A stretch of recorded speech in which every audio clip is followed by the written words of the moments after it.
ठीक, चलो भाई, दिखाई सुनाई दे रहा है? ठीक, क्लियर है?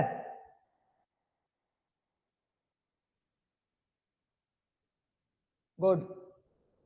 देखो आगे, तो कल तक के क्लास में हम लोगों ने न्यूट्रिशन जो है वो पूरा का पूरा प्रोसेस हम लोगों ने कंप्लीट कर लिया है। Nutrition in plants, nutrition in क्या बोलना चाहिए, ये ह्यूमन बीइंग्स, ये दोनों ही टॉपिक्स पूरा कंप्लीट हो चुके हैं।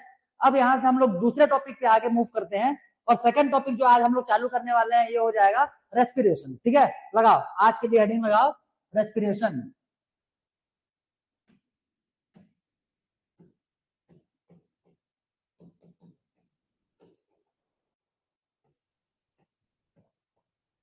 देखो, तो सबसे पहला तो रेस्पिरेशन को डिफाइन करने के लिए तुमको पूछा जा सकता है क्वेश्चन कि डिफाइन रेस्पिरेशन। तब के केस में इसका तुमको प्रॉपर एक डेफिनेशन लिखना पड़ेगा, तो पहले समझ लो कि रेस्पिरेशन होता क्या है। तो अगर सिंप्लीफाइड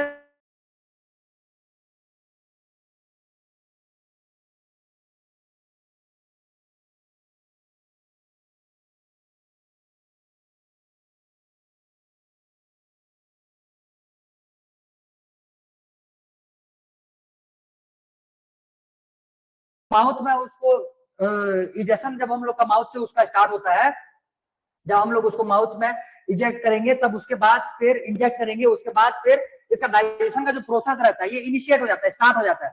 तो दो चीजें डाइजेशन से स्टार्ट याद रखना है तुमको। एक, डाइजेशन प्रोसेस स्टार्ट कहां से होता है बोलने से बगल कैविटी से, और डाइजेशन का प्रोसेस खत्म कहां पे होता है बोलने से स्मॉल इंटेस्टाइन पे। तो ये जो पूरा का पूरा डाइजेशन का प्रोसेस रहता है, इसमें हम लोग करते क्या है, जो कॉम्प्लेक्स कंपाउंड्स होते हैं, कॉम्प्लेक्स ऑर्गेनिक कंपाउंड्स रहते हैं, इसका ब्रेक डाउन किया जाता है छोटे छोटे कंपाउंड्स में। ठीक, मतलब सिंपलेस्ट कंपाउंड में, सिंपल कंपाउंड में जब इसको हम लोग तोड़ देते हैं तो फिर बॉडी इसको क्या करेगा, एब्जॉर्ब करेगा। और जो कंपाउंड हमारा बॉडी एब्जॉर्ब किया हुआ है उसमें फिर से ब्रेक डाउन किया जाता है ताकि हमारे बॉडी को एनर्जी प्रोवाइड किया जा सके।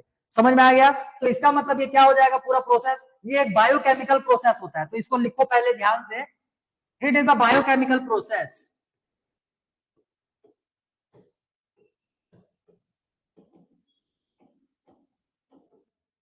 Process in which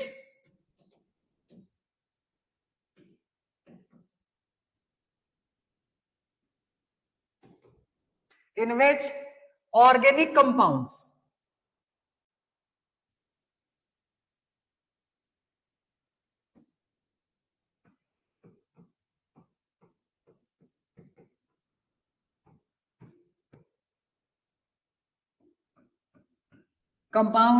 are breakdown, sorry, wait, statement थोड़ा सा देखने दो। It is a biochemical process in which organic compounds are break down into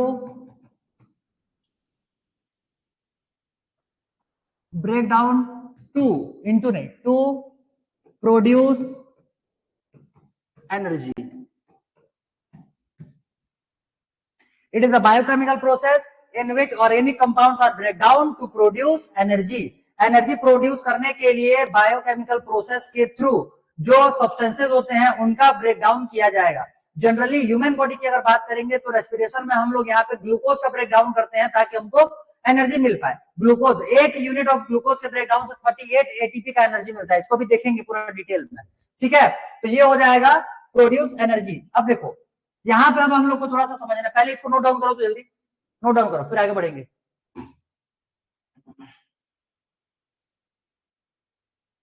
good, हो गया, चलो। तो देखो अब यहाँ पे हम लोग को थोड़े से एनर्जी के बारे में देखना है। देखो ध्यान से समझो,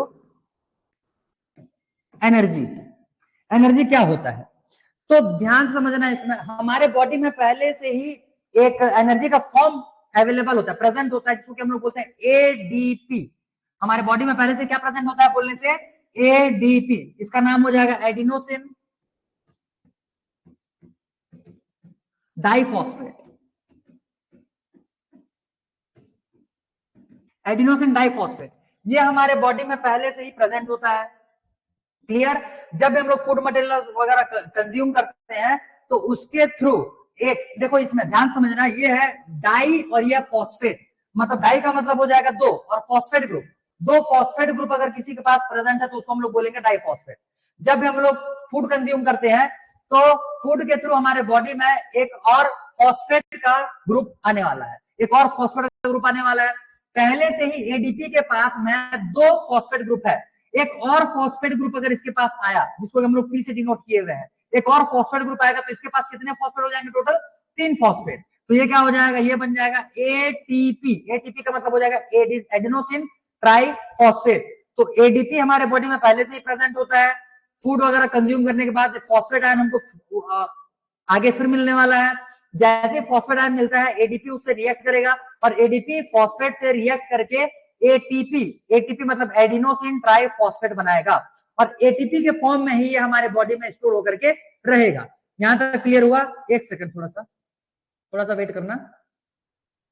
ठीक, तो एडिनोसिन डाइफॉस्फेट फॉस्फेट ग्रुप से रिएक्ट करके ये बना लेगा एडिनोसिन ट्राइफॉस्फेट और एटीपी के ही फॉर्म में ये हमारे बॉडी में स्टोर होकर के रहता है। जब हमारे बॉडी को एनर्जी का रिक्वायरमेंट होगा तब ये एटीपी जो है ये एटीपी फिर से क्या होता है? ये टूटता है और एटीपी ब्रेक डाउन होकर क्या बनाएगा? सबसे पहले तो ये वापस से एडीपी बनाएगा प्लस एक फॉस्फेट ग्रुप जो है ये वापस से रिलीज हो जाएगा और साथ ही साथ इसमें से लार्ज अमाउंट में एनर्जी प्रोड्यूस होने वाला है। इसमें एनर्जी प्रोड्यूस होने वाला। तो ये होता है पूरे के पूरे हमारे बॉडी में एनर्जी का खेल। एनर्जी का खेल यही होता है, समझ में आ गया? हमारे बॉडी में पहले से ही एडिनोसिन डाइफॉस्फेट प्रेजेंट होता है। ये एनर्जी का सोर्स नहीं है, एनर्जी का सोर्स है एटीपी। एडीपी एनर्जी का सोर्स नहीं है, एनर्जी का सोर्स है एटीपी। अब देखो ध्यान से समझो, इसी को एकदम ध्यान समझो। मान लो हमारे बॉडी में किसी एक पार्ट स्पेसिफिक, मान लो मेरे हाथ को एनर्जी का रिक्वायरमेंट हो रहा है, तो ये जो एटीपी पूरे मेरे बॉडी में घूम रहा है, सबसे पहला ये एटीपी जो है ये मेरे हाथ के उस पार्ट में जाएगा जहां पे एनर्जी का रिक्वायरमेंट है। ये एटीपी का फिर क्या किया जाएगा? वहां पे ब्रेक डाउन किया जाएगा और ब्रेक डाउन करने के बाद फिर मेरे इसी हाथ को जिसको की एनर्जी का रिक्वायरमेंट है उसको एनर्जी प्रोवाइड कर दिया जाएगा। इसका मतलब मेरे बॉडी के किसी भी पार्ट में अगर एनर्जी का रिक्वायरमेंट होता है तो वहां पे एनर्जी प्रोवाइड करने के लिए कौन जाने वाला है? एटीपी जाने वाला है। इसी वजह से ये पूरे बॉडी के हर रिक्वायर्ड पार्ट को एनर्जी का सप्लाई प्रोवाइड करता है। तो एटीपी को हम लोग क्या बोलते हैं? Energy currency, energy currency of the body.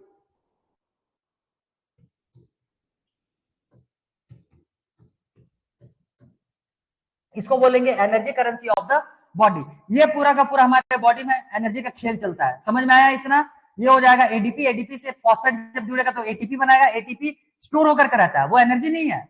ATP एक सोर्स ऑफ एनर्जी है, बार बार बोल रहा हूं, एटीपी एनर्जी नहीं होता है, एटीपी होता है सोर्स ऑफ एनर्जी। मतलब वो चीज जहां से हमको एनर्जी मिलता है, जब एटीपी का फिर से ब्रेक डाउन होगा, जब इसको फिर से तोड़ेंगे तो एडीपी वापस से बनेगा, फॉस्फेट ग्रुप से अलग हो जाएगा और तब जाकर के ये कुछ अमाउंट में एनर्जी रिलीज करने वाला है। तो इसीलिए एटीपी को हम लोग एनर्जी ना बोल करके सोर्स ऑफ एनर्जी बोलते हैं। क्लियर हुआ इतना? नोट डाउन करो फटाफट, ये एनर्जी का इतना नोट डाउन करो जल्दी फटाफट।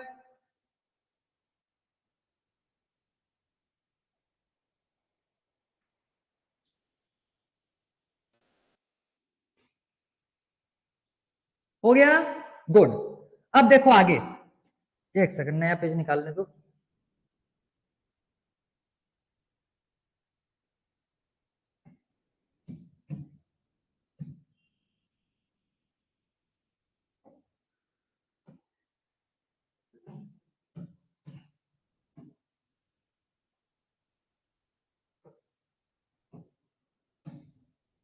चलो किसमें क्लैरिटी से दिखेगा?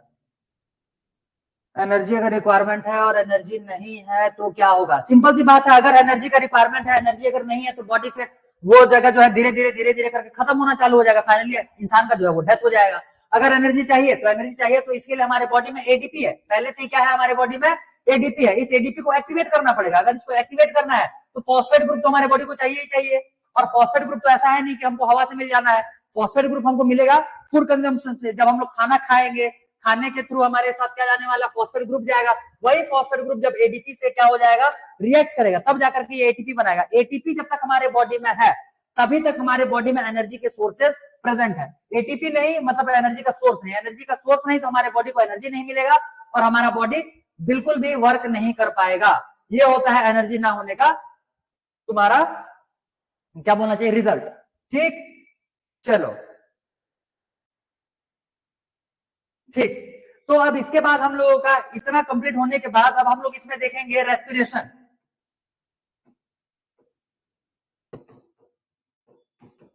अब देखो, रेस्पिरेशन जो है ये एक सिंगल स्टेप प्रोसेस होता नहीं है, ये एक मल्टीपल स्टेप प्रोसेस होता है, जो कि स्टेप बाय स्टेप आगे एक एक स्टेप करते हुए धीरे धीरे करके आगे बढ़ते जाता है। तो समझो ध्यान से, रेस्पिरेशन के जो स्टेप्स होते हैं इसमें कौन कौन से हो जाएंगे, तो इसके टोटल हम लोग को 3 स्टेप्स देखने हैं। सबसे पहला हो जाएगा ब्रीदिंग। पहला स्टेप इसका आ जाएगा ब्रीदिंग। एक सेकंड रुको,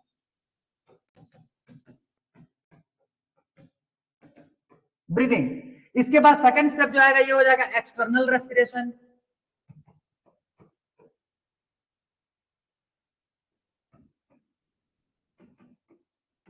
ये हो जाएगा एक्सटर्नल रेस्पिरेशन।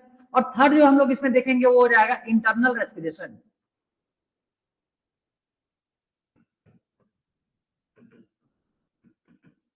अब देखो, शॉर्ट में इसको यहां पे बता रहा हूं, डिटेलिंग करते टाइम पे फिर इसका डिटेल देखेंगे। देखो, ब्रीदिंग का मतलब होता है सिंपल, इसका मतलब हो जाएगा bringing in fresh air and taking out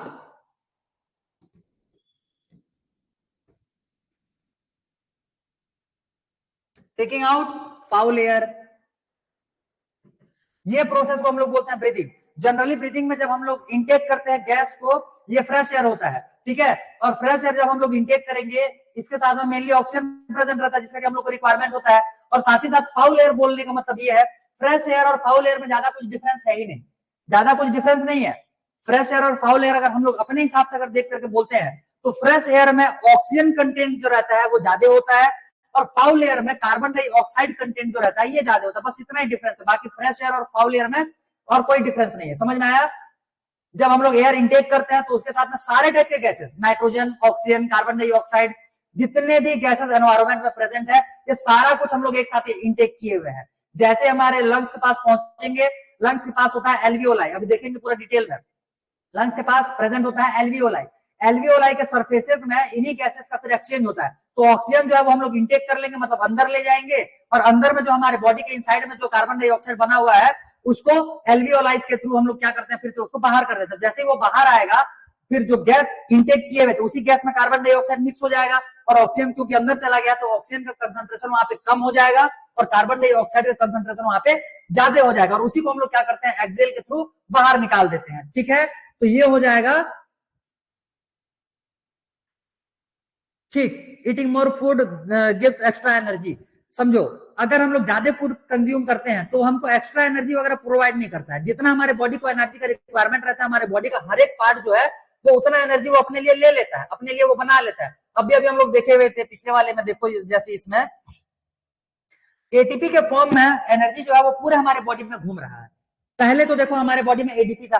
आज एक दिन का एग्जांपल लेकर के पहले चलते हैं, पहले समझो ध्यान से, तब जाकर कॉन्सेप्ट अच्छे से बिल्डअप हो पाएगा। देखो ध्यान से, आज मान लो सुबह हुआ, सुबह होने के बाद मेरा तो पेट पूरा का पूरा खाली है, पहले से ही मेरे बॉडी में एडीपी घूम रहा था, ठीक, कुछ अमाउंट में एटीपी था, तब जाकर मैं कुछ एक्टिविटीज कर पाऊंगा, जैसे उठूंगा, ब्रश करूंगा, डेली रूटीन का वॉच करूंगा, उसके बाद फिर जो भी काम आगे करेगा वो करना है मेरे को।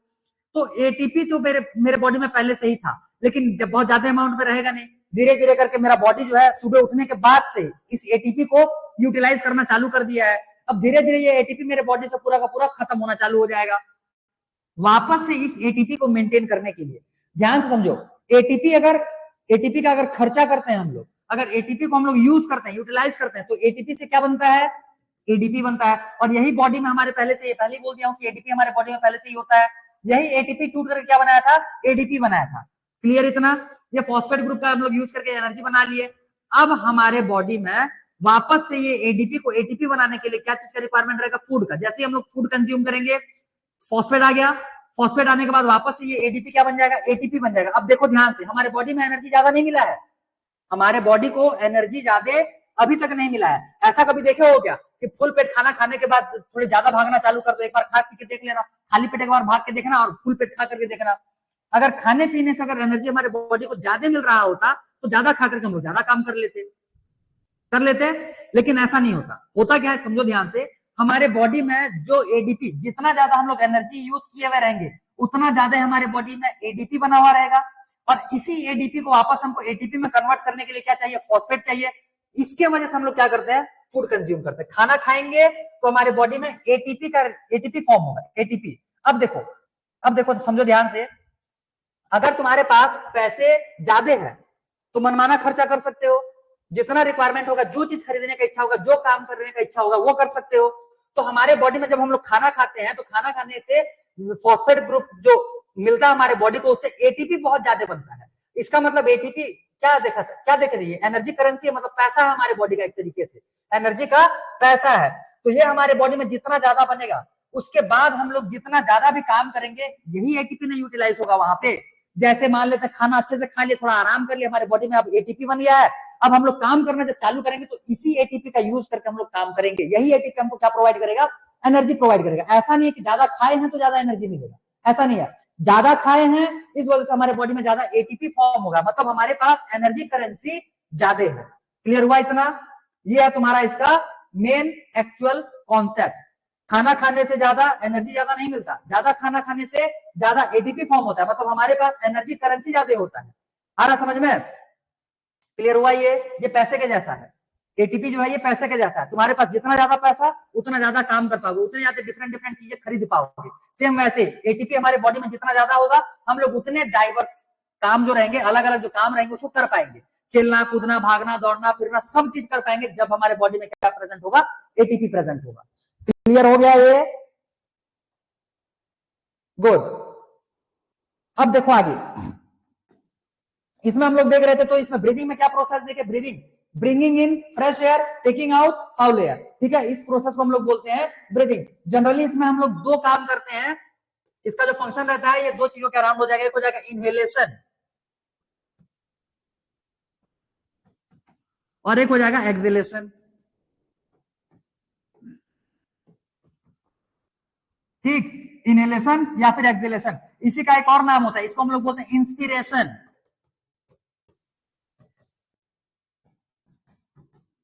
और इसको हम लोग बोलेंगे एक्सपीरेशन। क्लियर हुआ? तो ये हो जाएंगे ब्रीदिंग का पूरा प्रोसेस। अभी हम लोग को ज्यादा नहीं देखना है, ब्रीदिंग का मैकेनिज्म वगैरह सब हम लोग आगे में देखने वाले हैं। अब इसको शॉर्ट में निपटाते चलते हैं ताकि जल्दी से पहले हमारे वो टॉपिक्स कवर हो जाए जिनको कि हम लोग को पढ़ना है। ठीक, अब देखो एक्सटर्नल रेस्पिरेशन का को अगर हम लोग शॉर्ट में अगर डिफाइन करने की कोशिश करेंगे तो ये होता है exchange of gases, exchange of gases at respiratory surface,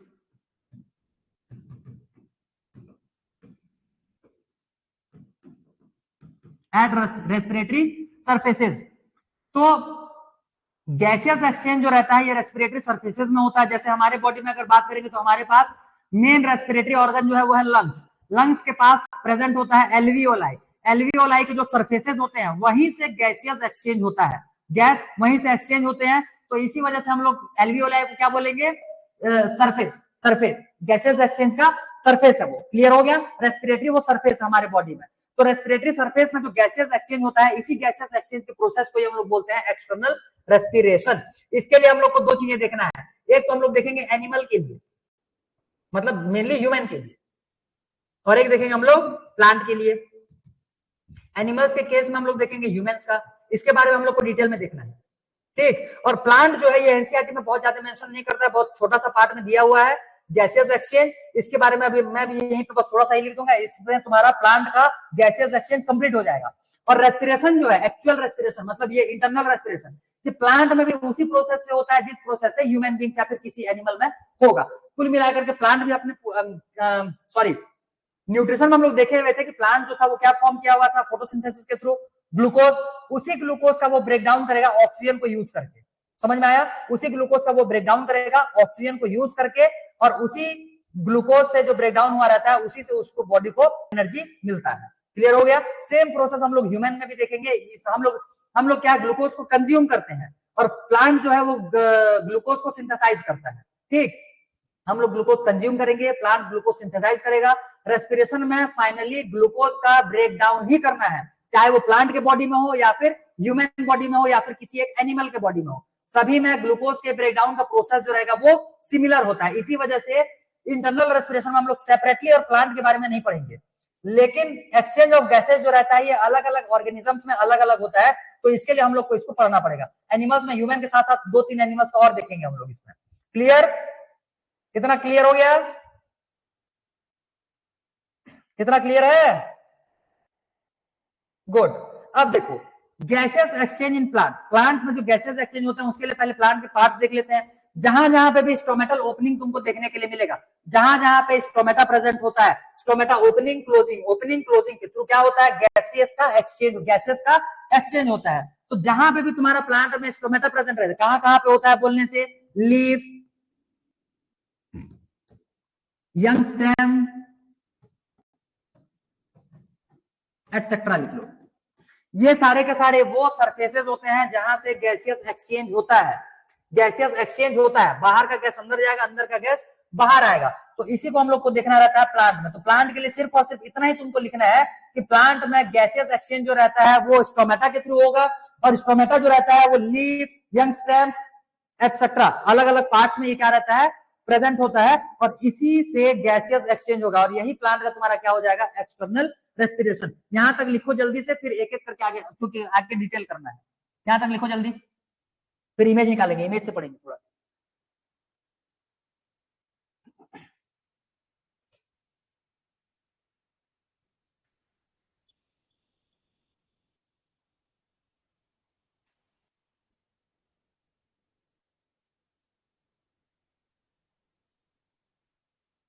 हो गया नोट डाउन?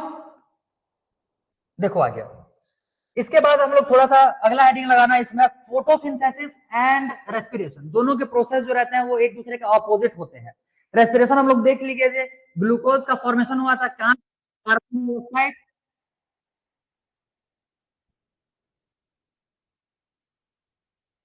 हाँ, तो ग्लूकोज का फॉर्मेशन हुआ था कहां से, वाटर कार्बन डाइऑक्साइड को मिलाकर के हम लोगों ने ग्लूकोज बनाया हुआ था। ठीक सेम वैसे ही जब हम लोग ग्लूकोज का ब्रेकडाउन करेंगे तो वही कार्बन डाइऑक्साइड और वाटर रिलीज होने वाला है।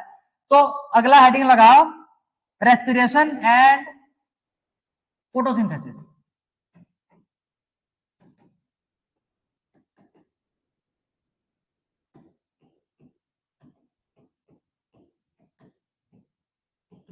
फोटोसिंथेसिस अगर ये हम लोग देखेंगे तो पहले हम लोग इसको लिखते हैं CO2 plus H2O gives C6H12O6 plus यहां से आ जाएगा क्या, वाटर H2O, और एक सेकेंड, H2O नहीं, ऑक्सीजन O2, और यहाँ पे हम लोगों को एनर्जी लगाना पड़ा था, तो यहाँ से ये क्या आ जाएगा, एनर्जी। ये एनर्जी हम लोग इसमें लगाए हैं, सनलाइट का एनर्जी हम लोग यूज किए हुए थे, तो एनर्जी हम लोग उसमें लगाएंगे तो जाकर के ये प्रोसेस आएगा। अब यहाँ से अगर उधर जाते हैं, यहाँ से अगर उधर जाते हैं तो ध्यान से देखो, यहाँ पे लिखा हुआ है ग्लूकोज C6H12O6, और साथ में ऑक्सीजन से इसको रिएक्ट करवा रहा है, मतलब कि ऑक्सीडेशन का प्रोसेस किया जा रहा है, ग्लूकोज का ऑक्सीडेशन किया जा रहा है, और ग्लूकोज का ऑक्सीडेशन के थ्रू इसका ब्रेकडाउन होता है, ब्रेकडाउन के थ्रू यहाँ से वाटर और कार्बन डाइऑक्साइड बनेगा, और साथ ही साथ इसमें से एनर्जी रिलीज होगा। ठीक, ये प्रोसेस को यहाँ से उधर लेकर के जाओगे तो ये हो जाएगा तुम्हारा रेस्पिरेशन, और प्रोसेस उधर से अगर इधर लेकर के आओगे तो ये हो जाएगा तुम्हारा फोटोसिंथेसिस। फोटोसिंथेसिस समझ में आ गया इतना? अब ध्यान से समझो, फोटोसिंथेसिस जो रहता है, फोटोसिंथेसिस जो रहता है इसको हम लोग, एक सेकेंड, ये लिखना एंडरगोनिक, ENDERGONIC, एंडरगोनिक प्रोसेस बोलते हैं, एंडरगोनिक प्रोसेस बोलते हैं। और वहीं अगर रेस्पिरेशन की बात करेंगे तो इसको हम लोग एक्सर्गोनिक प्रोसेस बोलते हैं, EXERGONIC, एक्सर्गोनिक प्रोसेस। इसको एंडरगोनिक प्रोसेस बोलेंगे, इसको एक्सर्गोनिक प्रोसेस बोलेंगे। रीजन क्या है, एंडरगोनिक प्रोसेस बोलने का मतलब ये है कि हम लोग फोटोसिंथेसिस में क्या किए हुए थे, ग्लूकोज को सिंथेसाइज किए हुए थे, प्लस एनर्जी को इसमें यूटिलाइज किए हुए हैं। तो due to utilization of energy और फॉर्मेशन ऑफ कार्बोहाइड्रेट, इसीलिए हम लोग इसको क्या बोलते हैं, एंडरगोनिक प्रोसेस बोलते हैं। और वहीं अगर बोला जाएगा, क्योंकि एंडरगोनिक का मतलब होता है अंदर की तरफ एनर्जी हम लोग को लगाना पड़ा हुआ है, भेजे में घुसा इतना, इसमें हम लोग एनर्जी को लगाए हैं, इसी वजह से फोटोसिंथेसिस को एंडरगोनिक प्रोसेस बोला जा रहा है। और वहीं अगर रेस्पिरेशन की बात करेंगे तो रेस्पिरेशन में एनर्जी जो है ये रिलीज होता है, एनर्जी रिलीज हुआ है मतलब बाहर की तरफ निकला है, इसी वजह से इसको क्या बोला जाएगा, एक्सर्गोनिक प्रोसेस बोला जाएगा। नाम लिखो जल्दी, एंडरगोनिक प्रोसेस, एक सेकेंड, ये एंडर है ना, ई एन डी है, E N D E R, endergonic process और एक्सर्गोनिक प्रोसेस, एंडरगोनिक प्रोसेस और एक्सर्गोनिक प्रोसेस, ये हो जाएगा तुम्हारा फोटोसिंथेसिस, और किसके लिए बोलने से, रेस्पिरेशन के लिए। क्लियर हो गया ये, इतना समझ में आ गया, गुड।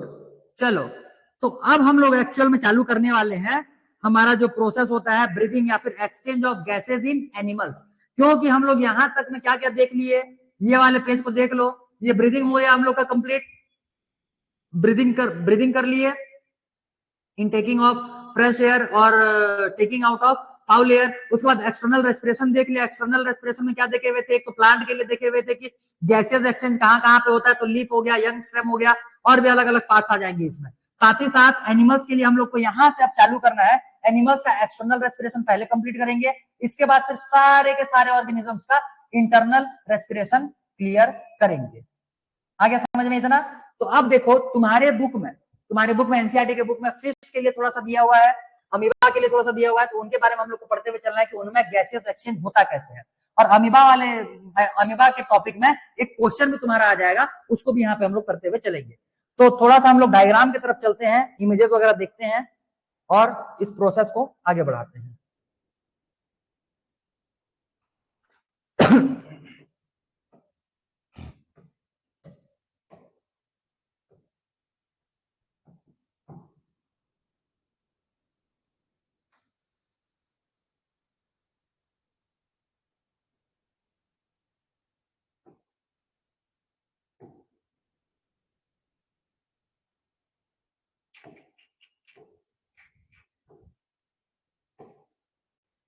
देखो अगला हेडिंग लगा लेना इसमें, एक सेकंड कनेक्शन थोड़ा सा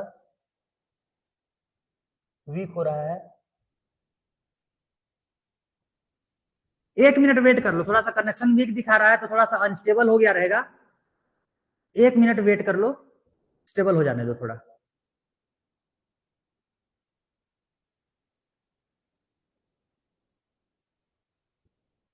ठीक हो गया स्टेबल। चलो तो पहला हम लोग देखेंगे रेस्पिरेटरी सर्फ, अब अगला हेडिंग लगाओ रेस्पिरेटरी सरफेसेस।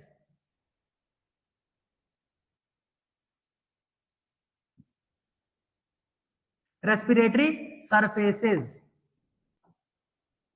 तो देखो रेस्पिरेटरी सरफेसेस में अलग अलग ऑर्गेनिजम्स का जो रेस्पिरेटरी सरफेस होता है वो अलग अलग होगा। क्लियर है इतना? जैसे अगर हम लोग बात करेंगे फिश का रेस्पिरेटरी सरफेस क्या होता है, फिश का रेस्पिरेटरी सरफेस क्या हो जाएगा इसका, गिल्स, एक सेकेंड, गिल्स, ये हो गया फिश के लिए गिल्स हो जाएगा। उसके बाद अगर हम लोग अर्थवॉर्म की बात करते हैं तो अर्थवॉर्म में स्किन आ जाता है, ह्यूमन की बात करेंगे तो ह्यूमन के केस में आ जाएगा हम लोग का लंग्स। क्लियर हो गया? तो ये अलग अलग रेस्पिरेटरी सर्फेसेस अलग अलग ऑर्गेनिजम्स में तुमको देखने के लिए मिलेंगे। अमीबा की अगर बात करेंगे तो अमीबा में भी गैसेस एक्सचेंज जो रहता है वो उसके स्किन के थ्रू होता है, मतलब उसके मेम्ब्रेन के थ्रू होता है। ये तो एक यूनिसेलुलर ऑर्गेनिज्म है, मतलब ये एक सिंगल सेल है, तो इसका जो ये आउटर स्ट्रक्चर रहेगा ये मेम्ब्रेनस होगा, मेम्ब्रेन का बना हुआ रहेगा ना, तब जाकर के इसके बॉडी के इनसाइड में फ्लूइड वगैरह रहेंगे, सेल ऑर्गेनल्स रहेगा, सारा कुछ इसके अंदर में प्रेजेंट रहेगा।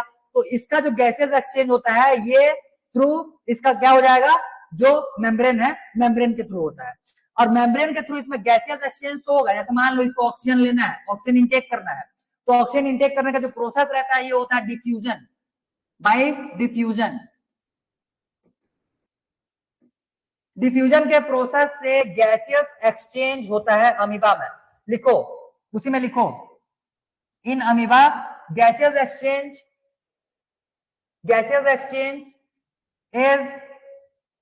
इज ऐसे लिखो, in amoeba gaseous exchange take place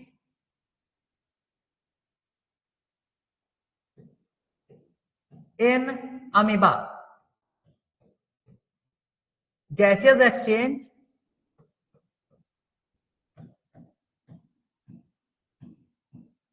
take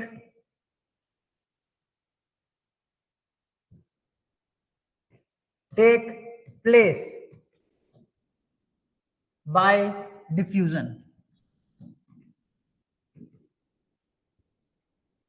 bye diffusion, diffusion से ये गैसेस एक्सचेंज करते हैं, जिसके वजह से ऑक्सीजन इनके बॉडी के इनसाइड में जाएगा, कार्बन डाइऑक्साइड इनके बॉडी से बाहर निकलने वाला है। और डिफ्यूजन जो रहता है इनके बॉडी को सफिशिएंट अमाउंट पे ऑक्सीजन प्रोवाइड कर देता है। भेजे में घुसा इतना। अब ध्यान से सुनो, एनसीईआरटी के बुक में पहले ही या दूसरे ही पेज में तुम्हारा इंटेक्स्ट क्वेश्चन पहला ही दिया हुआ है, मैं उसको एक्सप्लेन कर रहा हूं, पहले क्वेश्चन को समझो फिर इसका आंसर डिस्कस करेंगे। तो क्वेश्चन क्या बोलता है कि अमीबा जैसे स्ट्रक्चर, अमीबा जैसे ऑर्गेनिजम्स के लिए डिफ्यूजन जो रहता है, डिफ्यूजन का प्रोसेस सफिशिएंट होता है उनके बॉडी के ऑक्सीजन रिक्वायरमेंट को फुलफिल करने के लिए। क्वेश्चन समझ में आया? क्वेश्चन में ये बोल रहा है कि यूनिसेलुलर ऑर्गेनिजम्स, अमीबा जैसे ऑर्गेनिजम्स में डिफ्यूजन का जो प्रोसेस होता है इसके ये सफिशिएंट होता है ऑक्सीजन के रिक्वायरमेंट को फुलफिल करने के लिए। वहीं अगर मल्टी सेलुलर ऑर्गेनिजम्स की बात करेंगे, फॉर एग्जांपल ह्यूमन बीइंग्स, हमारे में हम लोग डिफ्यूजन के थ्रू हम लोग रेस्पिरेशन हम लोग कंप्लीट नहीं कर पाएंगे। अगर डिफ्यूजन के थ्रू हमारे बॉडी को ऑक्सीजन अगर प्रोवाइड किया जाता है तो सफिशिएंट अमाउंट में हमारे बॉडी को ऑक्सीजन नहीं मिल पाएगा। रीजन क्या होता है इसको पहले समझो ध्यान से। बोर्ड निकालते हैं अपना, फिर वापस आएंगे यहीं।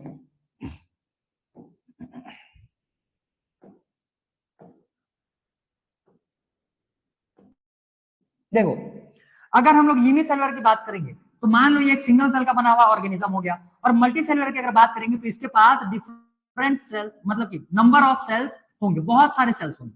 ठीक, बहुत सारे इसके पास नंबर ऑफ सेल्स होंगे। देखो ध्यान से समझो। अब देखो, ये यूनिसेलुलर ऑर्गेनिज्म जो है ये कंप्लीटली एक्सपोज्ड है टुवर्ड्स एनवायरनमेंट। चारों तरफ से, सब तरफ से ये क्या है, एनवायरनमेंट की तरफ खुला हुआ है। मतलब गैसेस जो रहेंगे, यहाँ पे भी ऑक्सीजन आ रहेगा, यहाँ पे भी ऑक्सीजन आ रहेगा, यहाँ पे भी ऑक्सीजन होगा, यहाँ पे भी ऑक्सीजन होगा। ये तो बाहर उसका एनवायरनमेंट हो गया ना। तो इसका मतलब किसी भी पॉइंट से, किसी भी इसके पार्ट से ये ऑक्सीजन को इंटेक कर सकता है। और एक सिंगल सेल है तो सिंगल सेल को ज्यादा ऑक्सीजन को तो रिक्वायरमेंट होगा नहीं, सब तरफ से जब ये ऑक्सीजन को इंटेक कर लेता है तो ऑक्सीजन जो रहता है डिफ्यूजन के प्रोसेस के थ्रू ही इसके बॉडी को सफिशिएंट अमाउंट में ऑक्सीजन के रिक्वायरमेंट को फुलफिल कर देगा। वहीं अगर मल्टी सेलुलर की बात करेंगे, ये देखो नंबर ऑफ सेल्स है, तो सारे के सारे सेल्स जो रहते हैं ये एनवायरमेंट के टुवर्ड्स एक्सपोज्ड नहीं होंगे। जब ये एक्सपोज्ड नहीं, जैसे ये इनर सेल ले लो, ये वाला प्रोसेस जब एयर के कांटेक्ट में नहीं आएगा तो एयर को इंटेक्ट कहां से करेगा? वो जितने सरफेस के सेल होंगे ये सारे के सारे सरफेस सेल्स जो रहते हैं ये तो डिफ्यूजन के प्रोसेस के थ्रू ऑक्सीजन इंटेक कर लेंगे, तो इनके पास तो ऑक्सीजन चलो मिल गया। लेकिन जो इनर सेल्स है, जो अंदर के सेल्स है, जो ऑक्सीजन के डायरेक्ट कॉन्टेक्ट में है ही नहीं, वो कहां से ऑक्सीजन अपने बॉडी में डिफ्यूज करवा पाएगा? तो इस वजह से मल्टी सेलुलर ऑर्गेनिज्म जो होते हैं उनमें डिफ्यूजन का जो प्रोसेस होता है वो सफिशिएंट अमाउंट में ऑक्सीजन प्रोवाइड कर पाने में क्या बोलते हैं, वो कैपेबल नहीं होगा। समझ में आया? तो इस हिसाब से अगर देखेंगे तो मल्टी सेलुलर ऑर्गेनिजम्स में अलग से हम लोगों को रेस्पिरेशन करने के लिए, ऑक्सीजन के अमाउंट को फुलफिल करने के लिए अलग से हम लोगों को एक सिस्टम का रिक्वायरमेंट होता है। समझ में आ गया? जैसे हम लोग रेस्पिरेटरी सिस्टम हम लोग का अलग से है, जिसमें कि हम लोग ऑक्सीजन को इंटेक करते हैं और हमारे बॉडी के रिक्वायरमेंट को फुलफिल करते हैं। तो ये हो जाएगा तुम्हारा उससे रिलेटेड एक क्वेश्चन, इन टेक्स्ट में ही दिया हुआ है। तो 3 मार्क्स में रीजनिंग टाइप का क्वेश्चन में इसको पूछा जा सकता है। तो इस क्वेश्चन का आंसर राइटिंग को इसी तरीके से करना पड़ेगा। समझ में आ गया कि जो यूनिसेलुलर ऑर्गेनिजम्स रहते हैं उसका होल बॉडी जो रहता है ये एक्सपोज होता है किसके टुवर्ड्स? एनवायरनमेंट के टुवर्ड्स। तो क्या हो जाएगा, चारों तरफ से ये ऑक्सीजन को इंटेक कर पाएगा, चारों तरफ से इसके सेल के each part of the cell is capable for diffusion of oxygen and carbon dioxide बाहर निकालेगा, ऑक्सीजन को अंदर लेगा। लेकिन मल्टी सेलुलर के केस में सिर्फ सरफेस सेल जो रहते हैं, यही only surface cells are exposed towards environment. तो ऑक्सीजन अगर डिफ्यूज होकर के भी जाता है तो सिर्फ और सिर्फ सरफेस सेल्स को ही मिलने वाला है, और इनर सेल्स जो है इनके पास ऑक्सीजन पहुंचेगा ही नहीं, जिस वजह से ऑक्सीजन डिफ्यूजन का प्रोसेस मल्टी सेलुलर ऑर्गेनिजम्स के केस में इनसफिशिएंट अमाउंट में ऑक्सीजन प्रोवाइड करेगा। क्लियर हुआ? ये समझ में आ गया क्वेश्चन का आंसर? बताओ भाई, जल्दी बताओ, आगे बढ़ेंगे फिर।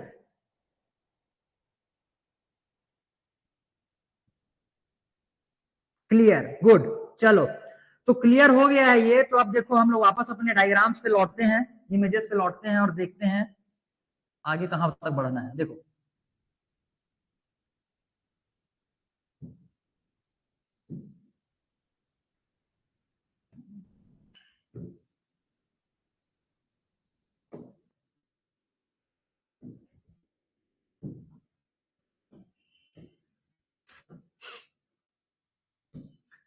तो ये तो हो जाएगा एक अमीबा। अमीबा अपने चारों तरफ से ऑक्सीजन को ये इंटेक करेगा और इसके सरफेस में ही, मतलब सेल का जो मेम्ब्रेन है, सेल के मेम्ब्रेन में ही सारा का सारा ऑक्सीजन को डिफ्यूज करके अपने बॉडी के इनसाइड में ले जाएगा। मतलब इसका मेम्ब्रेन ही जो है ये क्या हो जाएगा, रेस्पिरेटरी सरफेस, जहां से गैसियस एक्सचेंज होता है। क्लियर हो गया ये। अगला देखो फिश के लिए। तो फिश का ये जो डायग्राम है, देखो ध्यान से, ये हो जाएगा फिश। फिश का ये हो गया माउथ, और यहाँ पे तुमको जो रेड कलर में दिख रहा है ये हो जाएगा फिश का गिल्स। ठीक है। तो फिश जो रहता है ये एक्सटर्नल रेस्पिरेशन इसका जो होता है ये गिल्स के थ्रू ये करेगा। क्लियर हो गया। ये गिल्स के थ्रू इसका एक्सटर्नल रेस्पिरेशन होता है। अब ध्यान से समझना, इसमें ध्यान से समझो। इसमें देखो, पानी में फिश रहने वाला है, फिश जो है ये पानी में रहने वाला है। ये माउथ के थ्रू वाटर को इंजेक्ट करता है, माउथ के थ्रू ये वाटर को इंजेक्ट करता है, अपने बॉडी के अंदर लेकर के जाएगा, पूरे बॉडी में नहीं लेकर जाता, यहां तक ये लेकर के आएगा। ठीक है, यहां तक ये लेकर के आया और उसको गिल्स के थ्रू पास करवाता है। गिल्स उसके ऐसे साइड साइड में लगे हुए रहेंगे, माउथ के थ्रू वाटर इंजेक्ट किया और गिल्स के थ्रू उसको बाहर निकालेगा। अब समझो ध्यान से, ये है पूरा का पूरा गिल्स। गिल्स के पास यहाँ पे बहुत ज्यादा अमाउंट में तुम्हारे ब्लड कैपिलरीज प्रेजेंट होते हैं, ब्लड कैपिलरीज। ठीक है, और ब्लड कैपिलरीज जो रहते हैं ये एक्सचेंज पॉइंट होता है किसी भी सब्सटेंस का, चाहे वो गैसियस एक्सचेंज हो या फिर कुछ भी सब्सटेंस हो। अगर उसका बॉडी में एक्सचेंज करवाना है तो एक्सचेंज उसका पॉइंट होता है कहां पे बोलने से, कैपिलरीज के पास। ठीक, कैपिलरीज के मेनली दो फंक्शंस होते हैं, इसके बारे में डिटेल में तो हम लोग ट्रांसपोर्टेशन में पढ़ेंगे, लेकिन अभी फिलहाल के लिए सुन लिए रहो। कैपिलरीज के मेनली दो फंक्शंस होते हैं, एक सब्सटेंसेस को एक्सचेंज करना और दूसरा जॉइंट, मतलब जंक्शन पॉइंट होता है ये आर्टरीज और वेन्स का। वेन्स और आर्टरीज को ये मिलाने का एक तो काम करेगा और दूसरा सब्सटेंसेस को एक्सचेंज करने का भी ये काम करेगा। तो इसके गिल्स के पास में क्या होता है, बहुत ज्यादा अमाउंट में क्या प्रेजेंट होता है, कैपिलरीज प्रेजेंट होते हैं। और कैपिलरीज क्या करता है, सब्सटेंसेस का एक्सचेंज करता है। तो वही कैपिलरीज क्या करेंगे, यहां से जो वाटर गया हुआ है, वाटर में से ऑक्सीजन को निकाल करके बॉडी के इनसाइड भेज दिया जाएगा और इस टाइप से गिल्स के थ्रू इसको ऑक्सीजन का रिक्वायरमेंट जो रहेगा, इसका ऑक्सीजन का जो रिक्वायरमेंट रहेगा ये फुलफिल हो जाएगा। अब आगे के डायग्राम में इसको देखते हैं, इसको ध्यान से समझना और डिटेल में दिखाया हुआ है। देखो, ये हो जाएगा तुम्हारा फिश। फिश का ये पूरा का पूरा गिल्स को बताया गया है। ठीक है, गिल्स में ये जो इस टाइप से बाहर निकले हुए हैं, ये जो क्या बोलते हैं वेसल्स टाइप के तुमको जो बाहर निकले हुए दिखाई दे रहे हैं, इनके साथ में ये पूरा का पूरा ये है कैपिलरी। ये ब्लड कैपिलरी इन्हीं में अटैच होता है।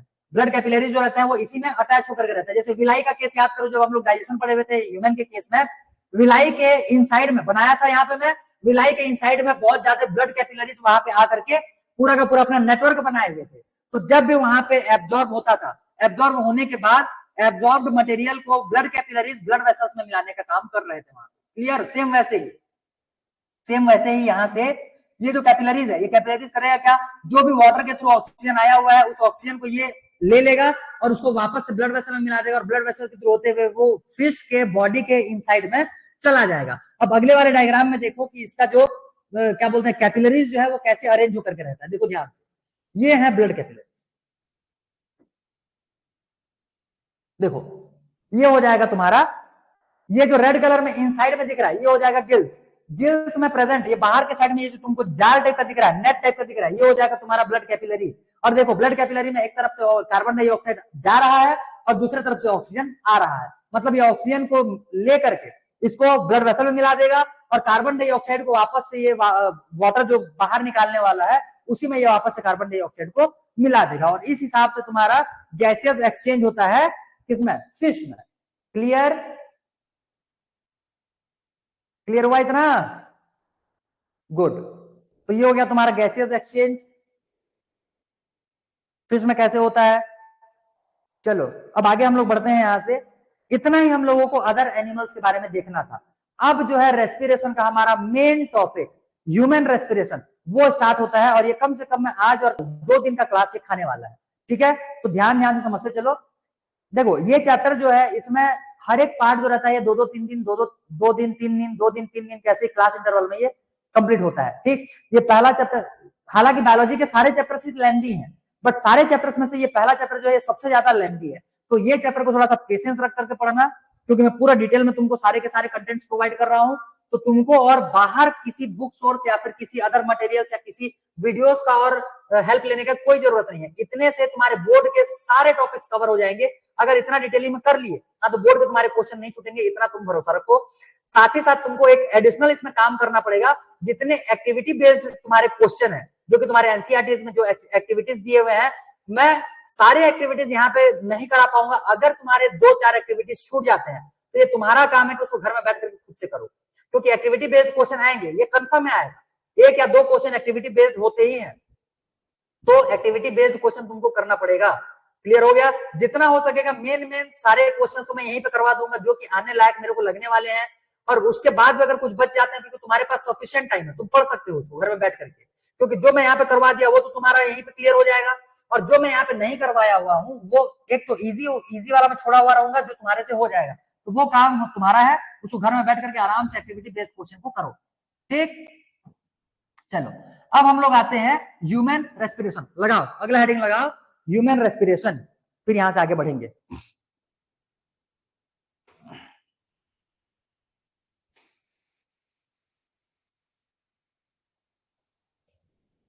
लगा लिए? देखो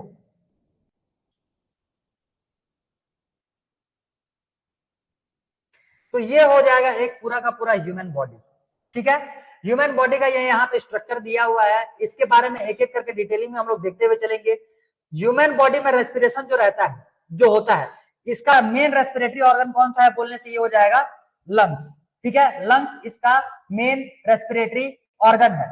ह्यूमंस में जो रेस्पिरेशन होता है इसका स्पेसिफिक नाम है, इसको हम लोग बोलते हैं पल्मोनरी रेस्पिरेशन। ह्यूमंस के केस में लंग्स के थ्रू, ह्यूमंस में नहीं, जिन जिन ऑर्गेनिजम्स में लंग्स के थ्रू क्या होता है, गैसेस एक्सचेंज होता है, या फिर रेस्पिरेशन का जो मेन ऑर्गन अगर लंग्स है उसके पास में, तो इस टाइप के रेस्पिरेशन को हम लोग बोलते हैं लंग्स के थ्रू रेस्पिरेशन के प्रोसेस अगर हो रहा होगा तो इसको हम लोग बोलेंगे पल्मोनरी रेस्पिरेशन। लिख लो, यहाँ पे कहाँ लिखे, वेट साइड में लिख देते हैं।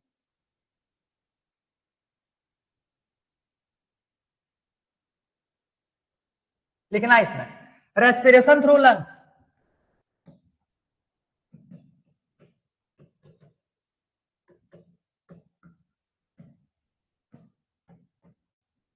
through lungs is called pulmonary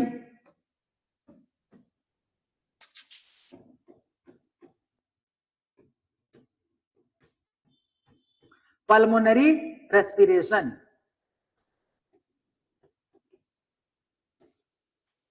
lungs के थ्रू जो रेस्पिरेशन होता है इसको हम लोग पल्मोनरी रेस्पिरेशन बोलते हैं, पल्मोनरी रेस्पिरेशन बोलेंगे। अब यहाँ पे देखो ध्यान से, ये इस वाले डायग्राम में तो खैर हम लोग को पढ़ना नहीं है, ये तो मैं सिर्फ ऐसे ही लेकर के आया हुआ था, अगले वाले डायग्राम में पूरा डिटेलिंग देखेंगे। अब यहाँ पे खैर ओवरव्यू देख लो, ये पूरा का पूरा ये माउथ से ये कनेक्ट किया हुआ है, एक पाइप जो है ये ऐसे नाक से भी आएगा, नोज से, ये पूरा का पूरा ये नोज से आने वाला ये पाइप जो है ये आते गया, यहाँ से आने के बाद ये 2 पार्ट में स्प्लिट हो जाता है, 2 पार्ट में स्प्लिट होकर के एक लेफ्ट साइड के लंग्स में जाएगा और दूसरा राइट साइड के लंग्स में जाने वाला है। अब समझो, लेफ्ट साइड और राइट साइड के लंग्स में हम लोगों का थोड़ा सा डिफरेंस होता है। जो लेफ्ट साइड का लंग्स होता है इसका साइज जो रहता है ये राइट के कंपेरिजन में छोटा होता है। रीजन क्या है बोलने से, समझो ध्यान से, ये जो हम लोग का पोर्शन दिख रहा है, ये बीचों बीच जो पोर्शन दिख रहा है, यहाँ पे हम लोग का होता है, ये बीच में यहाँ पे ऐसे होता है हार्ट। कितना बड़ा हार्ट होता है बोलने से, मुट्ठी इतना बड़ा होता है हार्ट। ठीक है, मेरा जो हार्ट रहेगा ये मेरे मुट्ठी इतना बड़ा होगा। जब यहाँ पे ये हार्ट सिचुएटेड है, हार्ट जो रहता है ये हल्का सा टिल्टेड होता है लेफ्टवर्ड, समझ में आया? लेफ्ट के साइड में ये हल्का सा झुका हुआ रहेगा, लेफ्ट की तरफ ये हल्का सा पुश्ड रहता है, इधर ये धंसा हुआ रहेगा, समझ में आया? तो इसके वजह से ये लेफ्ट वाला जो एरिया रहता है ये थोड़ा सा कम पड़ जाता है, किसके लिए? लंग्स के लिए। इसी वजह से लेफ्ट साइड का जो लंग्स रहता है उसका साइज छोटा रहता है as compare to right side का लंग्स। क्लियर हो गया? ये लेफ्ट और राइट साइड के लंग्स से रिलेटेड तुम्हारा था इन्फॉर्मेशन। राइट साइड का लंग्स थोड़ा सा साइज में बड़ा होता है, लेफ्ट साइड का लंग्स थोड़ा सा साइज में छोटा होता है। रीजन क्या है बोलने से, हार्ट जो रहता है ये थोड़ा सा हल्का सा क्या होता है, लेफ्ट वर्ड टिल्टेड होता है, इसी वजह से ये इसका साइज हो जाएगा तुम्हारा छोटा। चलो अब अगला हम लोग इसमें से देखेंगे। पहले तो हम लोग देख लेते हैं कि पूरा का पूरा रेस्पिरेशन करने के लिए या गैसेस को एक्सचेंज करवाने के लिए जो हम लोग एक पूरा का पूरा हवा जो इंटेक किए हुए हैं, जो एयर हम लोग इंटेक किए हुए हैं, किसी ना किसी रास्ते से जा रहा होगा, उसी को हम लोग बोलते हैं respiratory pathway. Respiratory pathway, respiratory pathway, respiratory pathway. Clear? अगला हेडिंग लगाओ रेस्पिरेटरी पाथवे। पहले इसका हम लोग बनाएंगे एक फ्लो चार्ट, पूरा का पूरा पाथवे को हम लोग लिखेंगे, इसके बाद डायग्राम्स के थ्रू पूरा का पूरा याद करेंगे और कल के क्लास में इसको हम लोग डिटेलिंग करना चालू करेंगे। मैं भी आज यहीं पे खत्म हो जाएगा क्लास। देखो तो पहले एक फ्लो चार्ट बना लेते हैं हम लोग।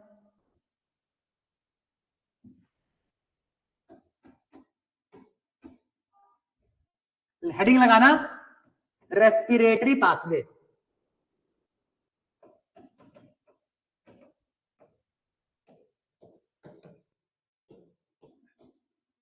या पैसेज बोल सकते हो इसको, ठीक। रेस्पिरेटरी पाथवे, अब देखो रेस्पिरेटरी पाथवे हम लोग को नाक से चालू करके पूरा का पूरा उसको एल्वियोलाई तक लेकर के चलना है, मतलब लंग्स तक लेकर के चलना है। पहले मैं एक बार नाम बता रहा हूं अपने ही सामने में, तुम देखते चलो, फिर इसको लिखेंगे, उसके बाद फिर डायग्राम निकालेंगे, फिर उसको एक एक करके एनालाइज करेंगे और उसको याद किया जाएगा, ठीक। सबसे पहला हमारा आता है नोज। नोज में ये जो तो होल्स दिए हुए हैं इसको बोलते हैं हम लोग एक्सटर्नल नोस्ट्रिल। नाम याद करते चलो साथ ही साथ, बोलोगे मुंह से तो याद होगा, एक्सटर्नल नोस्ट्रिल, ठीक है। इसके बाद जब अंदर चले जाते हैं तो यहाँ पे पूरा का पूरा खाली स्पेस मिलने वाला है, उसको हम लोग बोलेंगे nasal cavity. Nasal cavity, nasal cavity, ये हो जाएगा एक्सटर्नल नोस्ट्रिल। सेकंड अंदर में आ जाएगा, फिर नेजल कैविटी। नेजल कैविटी से जब और अंदर जाएंगे तो बाहर, फिर उसके बाद एक आता है नेजल कैटास्ट्रॉफ, वो तुम्हारे काम का अभी नहीं है, 11th जब पढ़ोगे तो 11th में उसको पढ़ाया जाएगा अगर बायोलॉजी लिए तो नेजल कैविटी के बाद अगला जाएगा नेजल कैटास्ट्रॉफ, उसको नहीं करोगे। उसके बाद सीधा पहुंच जाओ ये मेन जंक्शन के पास, जहां पे कि ये माउथ का पाइप और ये नोज का पाइप दोनों आकर के मिलेंगे, उसको हम लोग देखे हुए थे डाइजेशन वाले चैप्टर में भी, क्या बोल रहे थे उसको, फेरिंग्स। अगला आ जाएगा तुम्हारा फेरिंग्स। फेरिंग्स के बाद फिर नीचे उतरोगे तो एक आता है वॉइस बॉक्स। वॉइस बॉक्स इसको हम लोग बोलते हैं लैरिंग्स। फेरिंग्स के बाद अगला आ जाएगा लैरिंग्स, समझ में आया। लैरिंग्स के बाद एक मोटा सा पाइप आने वाला है, लैरिंग्स के बाद एक मोटा सा पाइप आएगा जिसको हम लोग बोलेंगे ब्रोंकस। ब्रोंकस, ब्रोंकस, क्लियर हो गया, ब्रोंकस। एक सेकंड, ब्रोंकस के ऊपर में भी पूरा का पूरा एक पाइप रहता है जिसको हम लोग बोलते हैं विंड पाइप, इसको दूसरा नाम हो जाएगा ट्रेकिया। यहां से लेकर के यहां तक ये हो जाएगा विंड पाइप, ट्रेकिया, ठीक है। ट्रेकिया यहां तक आएगा, यहां आने के बाद ये स्प्लिट हो जाता है दो पार्ट में, एक पार्ट को हम लोग बोलेंगे ब्रोंकस, और दोनों है तो प्लूरल में, जैसे रेडियस होता है सर्कल में एक रेडियस, एक सिंगल लाइन खींचेंगे तो उसको रेडियस बोलेंगे, दो रेडियस अगर खींचा गया तो उसको रेडियाई बोला जाता है। सेम वैसे अगर एक पाइप को हम लोग बात करते हैं तो उसको बोलेंगे हम लोग ब्रोंकस, और दोनों पाइप्स का अगर बात करेंगे, दोनों ही विंड पाइप्स का अगर बात करते हैं तो उसको हम लोग बोलेंगे ब्रोंकाई। ब्रोंकाई, क्लियर हो गया, ब्रोंकाई। अब ब्रोंकाई जो था ये मेन पाइप है, मोटा पाइप है, इसके बाद छोटे छोटे और वेसल्स निकल करके आते हैं, उसको हम लोग बोलते हैं ब्रोंकियोल्स। ब्रोंकस के बाद आ जाएगा ब्रोंकियोल्स, ब्रोंकियोल्स, क्लियर हो गया। और ब्रोंकियोल्स के बाद एक बलून लाइक स्ट्रक्चर उसमें से चिपका हुआ रहता है जिसको हम लोग बोलते हैं एल्वियोलाई। एल्वियोलाई, क्लियर हो गया इतना। तो एक बार फिर से रिवीजन करते हैं, फिर फ्लो चार्ट बनाएंगे। एक्सटर्नल नॉस्ट्रिल, फिर हो जाएगा नेजल कैविटी, नेजल कैविटी के बाद फेरिंग्स, फेरिंग्स के बाद लैरिंग्स, लैरिंग्स के बाद फिर विंड पाइप या फिर ट्रेकिया, ट्रेकिया के बाद अगला आ जाएगा ब्रोंकस या ब्रोंकाई, दो के साथ में बोलो ब्रोंकाई। ब्रोंकाई के बाद फिर छोटे छोटे पार्ट्स में वो स्प्लिट हो जाता है जिसको हम लोग बोलेंगे ब्रोंकियोल्स, ब्रोंकियोल्स। और ब्रोंकियोल्स के बाद फिर फाइनली आ जाएगा एल्वियोलाई। लिखो इसको, देखो सबसे पहला क्या आ जाएगा, एक्सटर्नल नॉस्ट्रिल, मैं EXT लिखा हुआ शॉर्ट में, एक्सटर्नल पूरा लिखना। एक्सटर्नल नॉस्ट्रिल्स, यहां से चला जाएगा नेजल, क्या बोले थे इसको, खाली स्पेस को, एक्सटर्नल नॉस्ट्रिल हो गया। अरे अभी भी इसका नाम लिए थे, नाम क्या लिए थे, अच्छा छोड़ो अब याद आ जाएगा, लिखेंगे फिर। एक्सटर्नल नॉस्ट्रिल हो गया, फिर अच्छा नेजल कैविटी था, nasal cavity, nasal cavity, nasal cavity के बाद अगला हम लोग देखेंगे फेरिंग्स, फेरिंग्स। इसके बाद फेरिंग्स के बाद अगला आ जाएगा यहां से लैरिंग्स, इसको हम लोग क्या बोलते हैं, लैरिंग्स को वॉइस बॉक्स, वॉइस बॉक्स। लैरिंग्स के बाद अगला आ जाएगा विंड पाइप, जैसे फूड पाइप को इसोफेगस बोलते थे वैसे ही विंड पाइप को बोला जाएगा ट्रेकिया।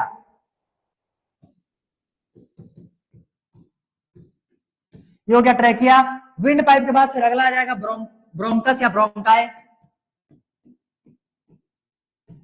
ब्रोंकाई के बाद अगला आ जाएगा ब्रोंक्यूल्स, ब्रोंक्यूल्स के बाद इसमें से अगला आ जाएगा एल्वियोलाई, एल्वियोलाई। ठीक, ये हो जाएगा तुम्हारा पूरा का पूरा रेस्पिरेटरी पाथवे या रेस्पिरेटरी पैसेज। फटाफट बनाओ फ्लो चार्ट।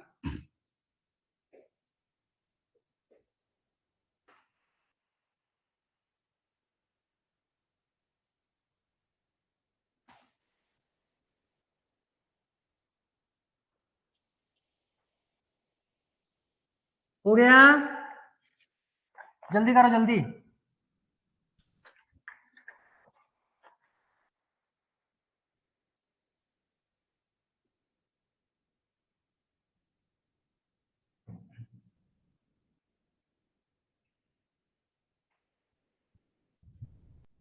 डन, चलो तो आगे बढ़ा जाए। अब वापस हम लोग डायग्राम में या फिर इमेज में वापस उतरते हैं।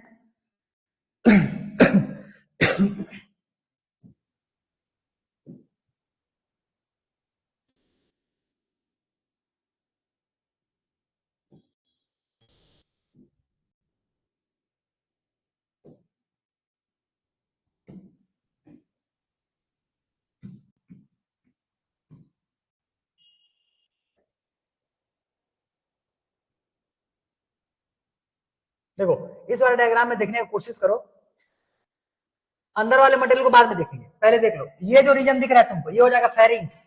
इसके बाद फिर नीचे उतरेंगे तो यहाँ पे आ जाएगा लैरिंग्स। लैरिंग्स के बाद ये जो थोड़ा सा ब्लू कलर में ये जो राउंड सर्कल सर्कल टाइप का दिख रहा है, ये हो जाएगा यहाँ से लेकर के यहाँ तक, ये हो जाएगा तुम्हारा विंड पाइप। इसको बोलेंगे ट्रैकिया। ट्रैकिया में ये ऐसे जो सर्कल सर्कल बनाया हुआ है, ये सेमी सर्कल सी सी सी के फॉर्म में रहता है, ऐसे सी के फॉर्म में रहता है। जैसे मान लो ये एक पाइप है, ये एक पाइप है, तो ऐसे सी के फॉर्म में, ये बीच में थोड़ा सा गैप रहेगा और ऐसे करके ये अटैच रहता है। समझ में आया? ये आया हुआ है ये विंड पाइप, और विंड पाइप में ऐसे बाहर से ये जो रिंग है, रिंग ऐसे सी शेप में रहता है, सी शेप में, ठीक, और ऐसे करके ये अटैच रहता है। ऐसे देख लो, पीछे साइड से ऐसे खुला रहेगा ये, क्योंकि पीछे साइड से याद करो बताया हुआ था कि पीछे साइड से एक और पाइप आता है, इसको हम लोग क्या बोलते हैं, फूड पाइप, इसोफेगस। ये ब्रीदिंग पाइप हो गया, मतलब रेस्पिरेटरी पाइप हो गया ये, इसको बोल रहे हैं हम लोग ट्रैकिया।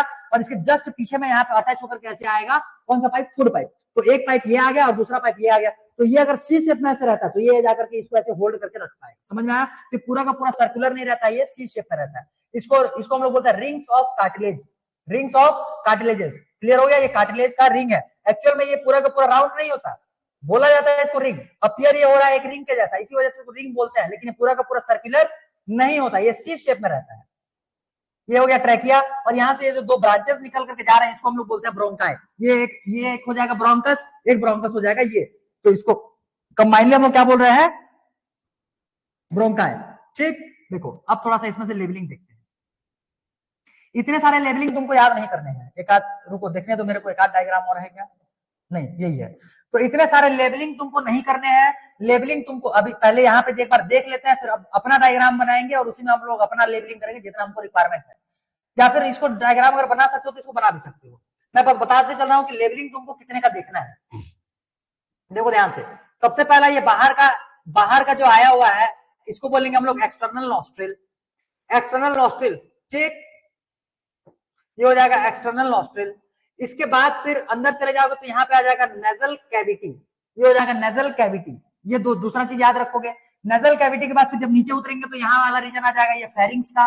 फेरिंग्स के बाद यहाँ के जस्ट नीचे में आ जाएगा लैरिंग्स का। उसके बाद ये पूरा का पूरा जो है ये ट्रैकिया या फिर विंड पाइप हो जाएगा। फिर ये निकल करके गया यहाँ से ब्रोंकस, और यहाँ से फिर दोनों का क्या रहेगा, ब्रोंकियोल्स, और उसके बाद फिर एल्वियोलाई उसमें तुमको देखने के लिए मिलेगा। बस इतना ही तुमको लेबलिंग करना है, उससे ज्यादा और नहीं करना है। ठीक है, ठीक है। एक डायफ्राम बना लेना, तो डायफ्राम का बहुत इंपॉर्टेंट रोल होता है यहाँ पे। बिना डायफ्राम का हम लोग सांस ले ही नहीं पाएंगे। अब अपना डायग्राम बना करके देखते हैं। यहाँ पे देखो, सबसे पहला तो ये एक्सटर्नल नॉस्ट्रिल से लेकर के आओ, ये ऊपर वाले एरिया को थोड़ा सा बड़ा बनाना। एक सेकंड,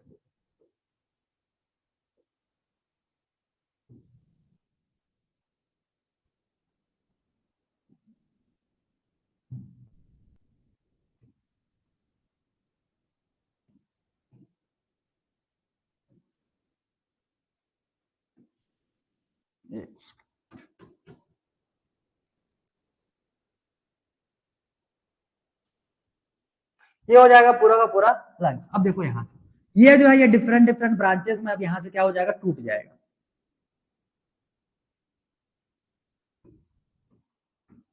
ये छोटे छोटे ब्रांचेस में क्या हो गया है, यहाँ से ये टूटा हुआ है, क्लियर, ये टूटा हुआ है।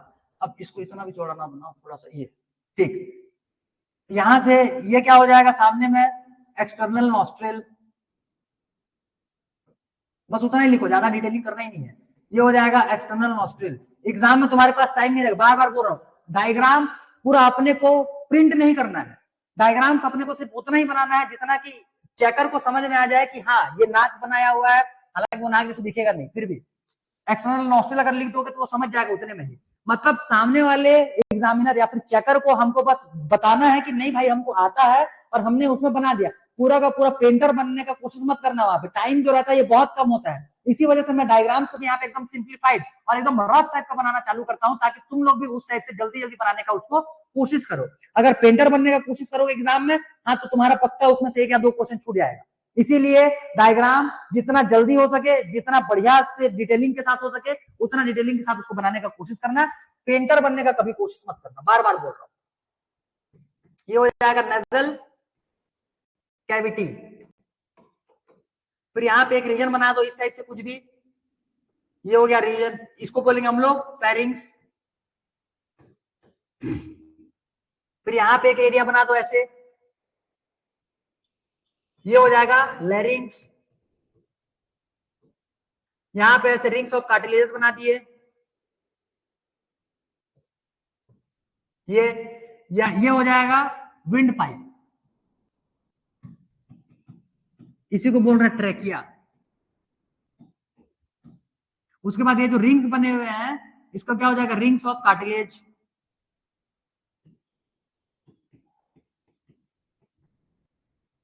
Rings of cartilage. इसके बाद इसको हम लोग क्या बोलेंगे, ये दोनों को मिलकर के ब्रोंकाई। उसके बाद ये छोटे छोटे निकल करके आए हैं, ये क्या हो जाएगा, ब्रोंकियोल्स। और यहां पे बलून लाइक स्ट्रक्चर ऐसे तुमको देखने के लिए मिलेगा एंड में। तो ये जो बलून लाइक स्ट्रक्चर दिख रहा है यही क्या हो जाएगा तुम्हारा एल्वियोलाई। एल्वियोलाई, इतना ही लेवलिंग तुमको देखना है, इससे ज्यादा और करने का कोशिश मत करना, इतना बहुत है।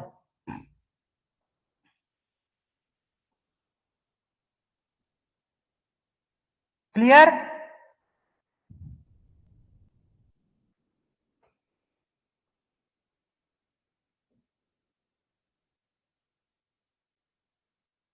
हो गया।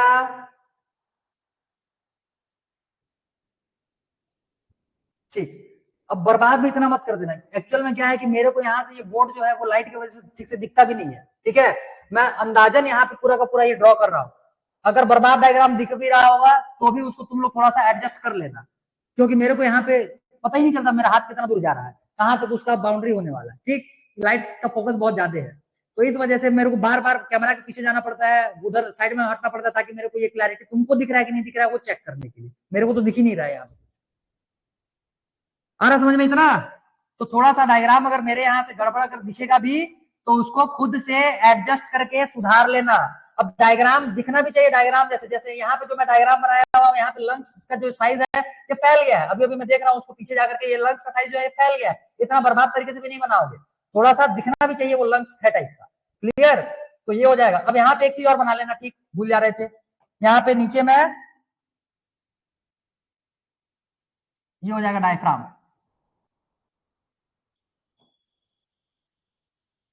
ये हो जाएगा डायफ्राम। नीचे में एक और स्ट्रक्चर बना लोगे डायफ्राम के लिए। क्लियर हो गया इतना।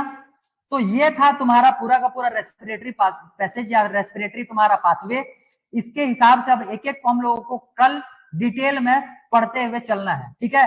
तो इसके लिए मैं पहले थोड़ा सा तुमको ऐसे ही बता दे रहा हूँ, कल इसको लिखते हुए चलेंगे, नोट डाउन करते हुए चलेंगे।